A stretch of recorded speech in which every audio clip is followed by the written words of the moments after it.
आम्ही करतो उज्ज्वल भविष्याची बांधणी, आम्ही घालतो उंच स्वप्नांना गवसणी। आम्ही आहोत Gokhale education society pre primary and secondary English medium school. आम्ही विद्यार्थ्यांना घडवतो फक्त परीक्षेसाठी नाही तर उज्ज्वल भावी नेतृत्वासाठी। आमच्याकडे विशेष अभ्यासक्रमासह तज्ञ शिक्षक आणि अत्याधुनिक सुविधा सुद्धा। तर आपल्या पाल्याच्या उज्ज्वल भविष्यासाठी आजच संपर्क साधा Gokhale education society pre primary and secondary English medium school, Jopur road, Pimpalgaon, Baswant. जय श्रीराम। सालावाप्रमाणे याही वर्षी हनुमान जन्मोत्सवानिमित्त दिनांक 12 एप्रिल 2025 शनिवार रोजी हनुमान जन्मोत्सवानिमित्त विविध कार्यक्रम ठेवले आहेत। सकाळी 5:30 ते 6:30 भजन होईल। 6:30 वाजता हनुमान जन्मोत्सव, नंतर 7:30 ते 9:30 पर्यंत पालखी सोहळा। दुपारी विविध कार्यक्रम असतात। 4 ते 6 महिला भजन होईल। नंतर 6 ते रात्री 10 वाजेपर्यंत हनुमान चालीसा पठण। त्यानंतर तुमचं गंगा आरती होईल 8 वाजता। 7 ते 10 वाजेपर्यंत महाप्रसाद राहील।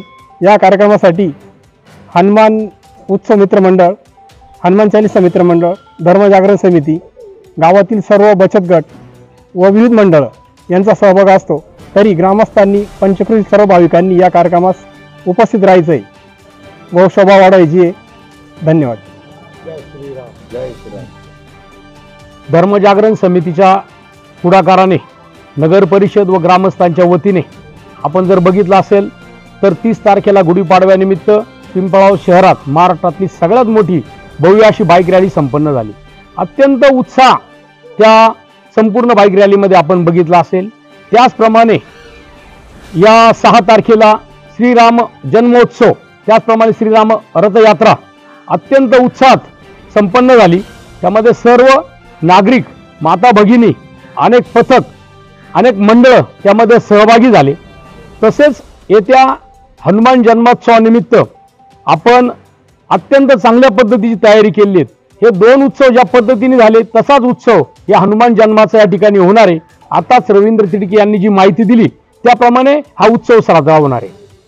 आपण जर या परिसरामध्ये बघत असेल तर अनेक दिवसाचे प्रलंबित प्रश्न त्या ठिकाणी उपस्थित आहे, परंतु आमदार दिलीप काका बनकर यांच्या माध्यमातून पिंपळगाव शहराला किंवा या भागाला राम मंदिर असेल, हनुमान मंदिर असेल, सर्व प्रकारचं सुशोभीकरण त्या ठिकाणी होणार आहे।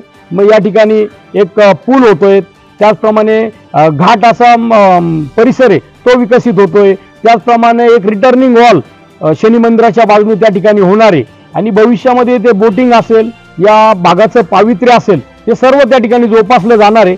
असा एकूण साधारण 2.5-3 कोटीचा निधी हा महाराष्ट्र शासनाचा आमदार दिलीप काका बनकर यांच्या माध्यमातून मिळतोय आणि आम्हाला अत्यंत आनंद होतोय की या दोन्ही मंदिरांचं पावित्र्य पुढच्या काळामध्ये वाढेल आणि चांगल्या पद्धतीचं सुशोभीकरण या भागामध्ये होईल, हीच अपेक्षा या ठिकाणी मी व्यक्त करतो।